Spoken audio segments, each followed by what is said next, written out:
E agora eu queria falar de uma coisa que é um assunto que, cara, eu acho que da Bíblia é um dos assuntos que eu mais estudei, que é escatologia, que são os tempos Finais. finais. O que está acontecendo? A gente está vivendo os tempos finais, há sinais, segundo a Bíblia, proféticos, e a gente não falou dessa pedra Ah, tá. Isso também. aqui é uma coisa simples. Depois eu falo Tá dela. bom. Bom, na verdade, Porque tem esse movimento, né? A claro, pandemia faz parte claro, disso, o anticristo já está aí. Aliás, a gente está perto da segunda volta de claro, eu Cristo. acredito que sim. Sim? Mas vamos lembrar uma coisa. Quando os discípulos perguntaram para Jesus, que sinal haverá de tua vinda e da consumação dos séculos, do fim do mundo, Jesus falou assim, olha, cuidado que ninguém engane vocês. Primeira Porque coisa que ele já falou. cuidado, virão muitos em meu nome dizendo, eu sou o Cristo, enganarão a muitos. Certamente, isso está em Mateus capítulo 24. Depois, quem tiver uma Bíblia em casa, procure em Mateus capítulo 24. Ele fala o seguinte, certamente vocês ouvirão falar de guerras e rumores de guerras. Não se assustem, ainda não é o fim. Se levantará nação contra nação, reino contra reino. Haverá fomes e terremotos em vários lugares. Mas isso é apenas o princípio das dores. Princípio das dores, exatamente. Então veja bem, guerra tem no mundo desde que o mundo é mundo. Fome, a Bíblia fala fome no Egito na época de José. Então não vou falar assim, o mundo está chegando ao fim porque está tendo guerra. O mundo está chegando ao fim porque está tendo fome. Não faz sentido. Mas o Apocalipse coloca alguns elementos que indicavam quando nós estivéssemos chegando próximos ao fim. Embora, nota de rodapé aqui, ninguém sabe o dia nem a hora da volta de Jesus. É estupidez. Tentar adivinhar. Não, claro, não podemos isso. Você entendeu? Bom, mas a gente pode saber a proximidade dos tempos em que vivemos. Então tem algumas coisas no Apocalipse que são características do tempo do fim. Exemplo, Apocalipse 11, 19. Diz assim, as nações ficaram iradas. Chegou, porém, o juízo de Deus e o tempo determinado para ele dar o prêmio aos seus santos e aos profetas e o tempo para destruir os que estão destruindo a terra. Ora, na época de Cristo não tinha como destruir a terra. O Apocalipse estava fazendo uma profecia de uma época em que a terra poderia ser destruída por seres humanos, coisa que na época do Apocalipse não tinha como. E ele fala depois das pragas de Deus que iriam cair. Essas pragas não caíram ainda. Mas os vislumbres dela... Não caíram? Não. A peste não é... A do Apocalipse, né? Mas os vislumbres delas podem estar já batendo as portas. Quer um exemplo? Diz que um anjo derramou a sua taça sobre o sol. E foi-lhe dado queimar aos homens com grande fogo. Os homens se queimavam com um intenso calor e blasfemavam o nome de Deus que tinha autoridade sobre essa praga. Olha o problema da camada de ozônio, o efeito estufa, o que está acontecendo com o Sol. O outro anjo derramou a sua taça sobre os rios e fontes d'água e mares, que se tornaram como sangue de morto.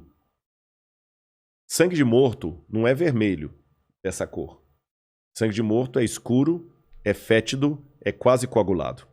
Como é que está Pinheiros, Tietê, Lagoa Rodrigo de Freitas, as águas do mundo? Poluição. As previsões é que até 2025 a guerra do mundo vai ser pela água. Fala do anticristo, que ia dominar o mundo inteiro de uma maneira algorítmica. Pacífica, porque é um algoritmo. O 666. O que é o 666? O que é o 666? Na época do Antigo Testamento, Deus deu algumas normas para os judeus. O povo do Oriente Médio, ele é muito simbólico, sabe? Ele tem muito esse lance do símbolo que aqui no Ocidente a gente perde. Então o judeu pode olhar, ele usa o paiot, que significa alguma coisa, o kippah, que é aquele chapeuzinho na cabeça.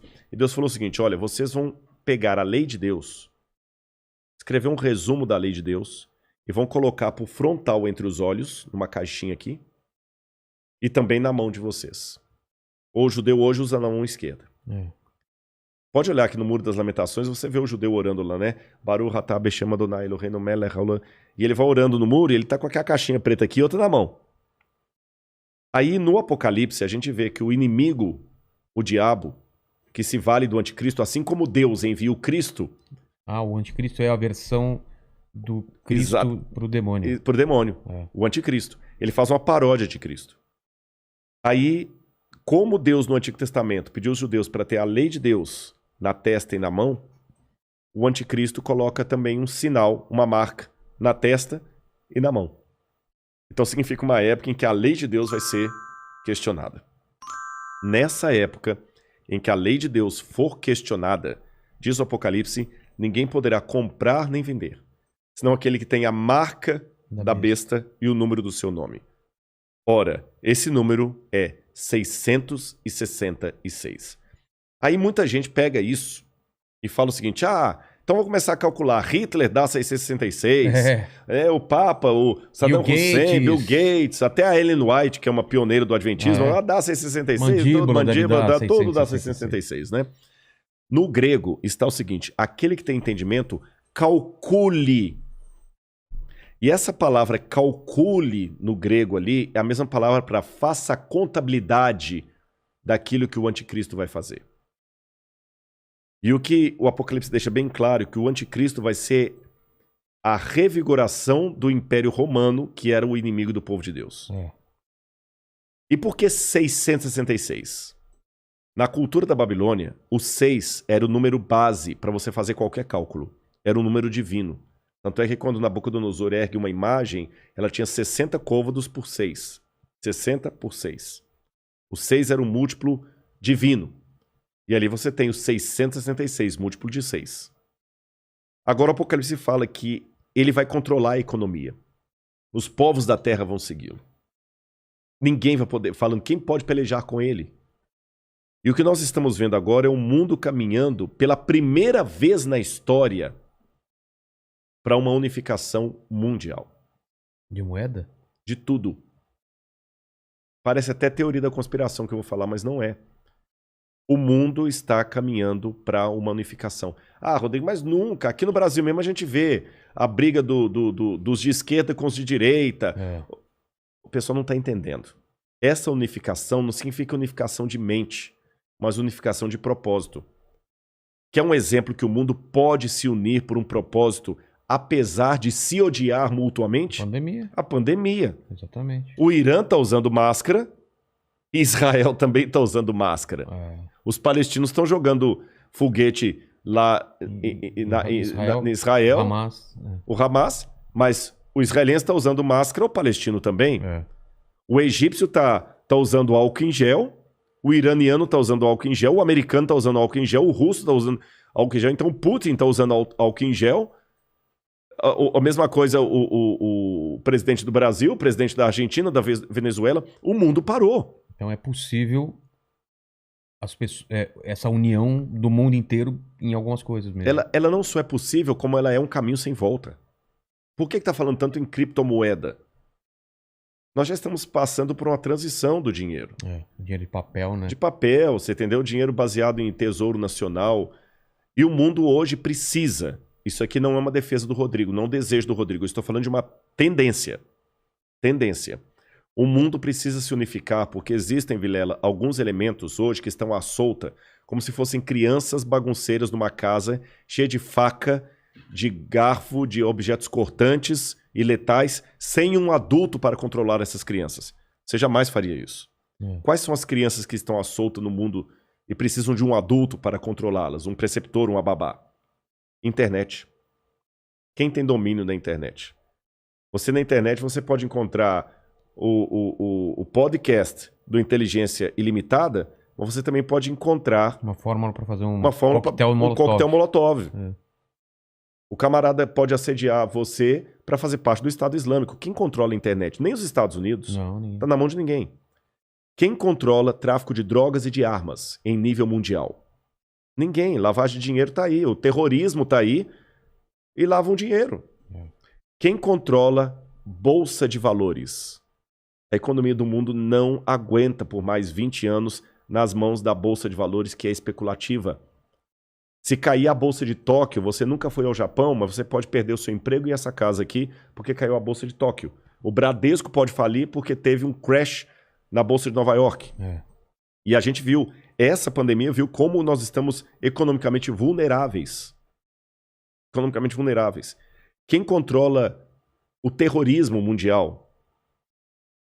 Então esses elementos... mais um. A ecologia. Não quero entrar no debate se a Amazônia é nossa ou não é nossa. O fato é que se a gente não cuidar da Amazônia, o mundo todo se ferra, caramba. Você tá entendendo? Então não tem mais esse negócio assim, é meu. Então hoje a gente precisa de um governo único que com leis mundiais controle a internet, bolsa de valores, que vai desaparecer, o reset tá aí, controle a economia, gastos, terrorismo e tudo mais. E os países, por mais que continue havendo direita e esquerda, situação e oposição, não interessa, Islã e cristianismo, vai precisar se unir, não porque eles se amam, porque não tem outro jeito. E essa união está muito parecida com o caminho de preparação para o anticristo. Agora, a minha questão aqui não é cair naquela esquizofrenia escatológica de achar agora que qualquer coisa eu tenho que evitar porque senão é a marca da besta. Eu já vi gente, isso aqui é sério, que não quer deixar colocar o revolvinho da temperatura na testa da mão, porque aquele é a marca da besta. Calma. Estupidez, não tem nada a ver um negócio desse, gente, tá bom? Agora, quando esse governo único se interpuser entre a minha fidelidade a Deus e a minha fidelidade ao Estado, esse é o único momento em que eu estou livre perante Deus para ter uma desobediência civil social. Porque a própria Bíblia me ensina a ser obediente às autoridades constituintes. Mesmo quando Nero estava no poder, Pedro escreveu: respeitem as autoridades constituídas. A César o que é de César. Dai César o que é de César. Pague os impostos. Seja um bom cidadão. Que a crise não venha por culpa de vocês. A Bíblia me ensina a ser um bom cidadão. Porém, a própria Bíblia fala: quando o governo der uma ordem... A Bíblia não diz isso explicitamente, diz assim, em termos filosóficos. Sim. Quando o governo der uma lei que vá contra os mandamentos da lei de Deus, como os companheiros de Daniel na Babilônia, enfrente a morte se preciso for, mas não ceda. Talvez essa seja a diferença de um teólogo apaixonado por Deus e pela Bíblia e alguém que simplesmente é um acadêmico livre. Porque que especialista em literatura inglesa, em sã consciência, teria coragem de morrer por sua interpretação de Shakespeare? Mas a Bíblia é um livro que já levou muitos ao martírio para não abrir mão daquilo que a Bíblia ensina. Falou que a segunda vinda de Cristo está próxima. Mas, segundo os eventos, o anticristo chega antes. Chega antes. Ele antecede a volta de Jesus. E já está por aqui? Você acha? Eu acredito assim, lendo a Bíblia, o anticristo, ele é um poder, era o poder romano, porque João já falava lá, o anticristo já opera entre nós. E João fala, muitos anticristos já saíram pelo mundo. Ele só está aguardando aquilo que o detém. Então o anticristo naquele tempo era Roma. Os exegetas veem, a besta era Roma. Só que a Bíblia fala, através do apóstolo Paulo, que havia uma grande apostasia do povo de Deus. Que palavra é essa, apostasia? Eles abandonariam a fé, se uniriam a Roma, e Roma no futuro voltaria travestida de cristã, por isso que é o anticristo, nome que não aparece no Apocalipse, mas aparece nas epístolas de João. Tá. Anticristo, anti em grego, é aquele que toma o lugar de. Então o anticristo é aquele que toma o lugar de Cristo e vai dominar o mundo. Então a minha sugestão para todos é o seguinte, fiquem atentos às propostas governamentais. Qualquer coisa que não infrinja a minha fé naquilo que eu entendo pela Bíblia ser o correto, eu vou seguir. Eu vou me vacinar. Eu não vou ficar caindo em teoria da conspiração. Mas a vacina é uma maneira de aniquilar 1/3 da humanidade. Eu acho que vai ser muito mais fácil Eu vou me vacinar. Só não vou tomar a Coronavac, né? Que está questionada aí, senão eu não posso entrar em Israel. Mas eu vou me vacinar. Israel não aceita. Não aceitou muitos países da Europa não aceitam a Coronavac. Né? Lamento o Butantan aí, mas a menos que mude o cenário, a Coronavac não está sendo aceita. A Pfizer, ou a Moderna, ou a outra, lá de Oxford. Essas são aceitas. Mas eu vou me vacinar. Você está entendendo? Agora, não vou cair em teoria da conspiração. Agora, o dia que houver uma lei que se interpuser entre a minha fidelidade e aquilo que Deus pediu de mim, aí eu estou disposto a enfrentar até a morte.